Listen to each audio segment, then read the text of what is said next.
विद्या ने छीन ली है अभीरा के हाथों से आरती की थाल। जी हाँ, यही सब कुछ होने वाला है अपकमिंग एपिसोड में। और विद्या की यही हरकतें कहीं ना कहीं अभीरा को बहुत ज़्यादा चोट पहुंचाने वाली है। वही बात करें सीरियल की, तो सीरियल में होने जा रहा थी विद्या की बर्थडे पार्टी, और उसी दौरान हो जाता है ऐसा कि अभीरा ने बनाए हुआ केक में अखरोट है, जिससे विद्या को एलर्जी है। ये बात जैसे अरमान को पता चलती है, जो कि अपने कमरे में चुपचाप बैठा था, और उसने अभीरा से कहा था कि वो लोग नीचे नहीं जाएंगे, किसी के भी सामने नहीं जाएंगे, खास करके विद्या के सामने, क्योंकि विद्या उन्हें देखते ही नाराज़ हो जाएगी, उसकी पूरी खुशी पानी में बह जाएगी। पर जैसे अरमान को पता लगता है कि उस केक में अखरोट है, अरमान तुरंत से भागा दौड़ा जाता है और वो केक विद्या के मुंह में जाए इससे पहले उस केक को रोहित से छीन लेता है। जिसके बाद विद्या बहुत सारी बातें सुना देती है अरमान को, ये कहते हुए कि वो यानी अरमान उनके बेटे का यानी रोहित का हक छीनने की कोशिश कर रहा है, और अरमान अपनी यह बेइज्जती बर्दाश्त नहीं कर पाता और वो गुस्से से चला जाता है घर से। जिसके बाद अभीरा उसके पीछे पीछे जाती है,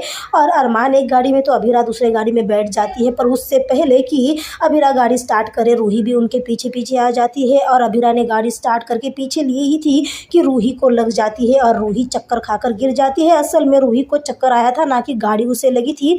भाई रूही का चेकअप करने के बाद सबसे बड़ी खुशखबरी मिलती है, और वो है कि रूही माँ बनने वाली है। फिर क्या था भाई, घर में शुरू हो जाता है जश्न। जी हाँ, घर में इतना बड़ा जश्न शुरू हो जाता है कि पूछिए मत, और विद्या के तो खुशी का ठिकाना नहीं रहता। फिर क्या था, विद्या पूरी दुनिया को भूल जाती है एक तरफ, और आरती की थाल लेकर अपनी बहुरानी की आरती लेने लगती है। वैसे कानाफूसी शुरू हो जाती है औरतें में इस बात को लेकर कि भाई घर की सबसे बड़ी तो दादीसा है, फिर सबसे पहले आरती तो दादीसा को करनी चाहिए, फिर विद्या जी ऐसा क्यों कर रही है। वैसे ये बात दादीसा को काफ़ी ज़्यादा बुरी लगती है, पर दादीसा फिलहाल कुछ नहीं कह सकती, क्योंकि दादीसा ने फिलहाल चुप्पी साध ली है। तो वही उसी दौरान जब विद्या रूही की बलाई ले रही थी, तुरंत से हो जाता है ऐसा कि आरती के थाल जो कि टेबल पर रखी हुई होती है उसे लग जाता है धक्का, और आरती की थाल गिरने आती है, जिसे बचा लेती है अभीरा। पर जैसे विद्या अभीरा के हाथों में देखती है आरती की थाल, विद्या अभीरा को इतने ज़्यादा गुस्से से देखते हुए वो थाल छीन लेती है अभीरा से। Oh my God.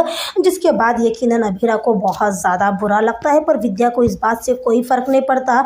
उल्टा विद्या को ऐसा लग रहा है कि अभीरा कहीं ना कहीं रूही के खुशियों में आग लगाने की कोशिश करेगी, या फिर रूही से उसकी खुशियाँ छीनने की कोशिश करेगी। भाई इस दौरान तो मुझे सबसे ज़्यादा यही लग रहा है कि अगर पोदार घर में कोई सबसे पिछड़े विचारों वाला है तो वो है सिर्फ और सिर्फ विद्या।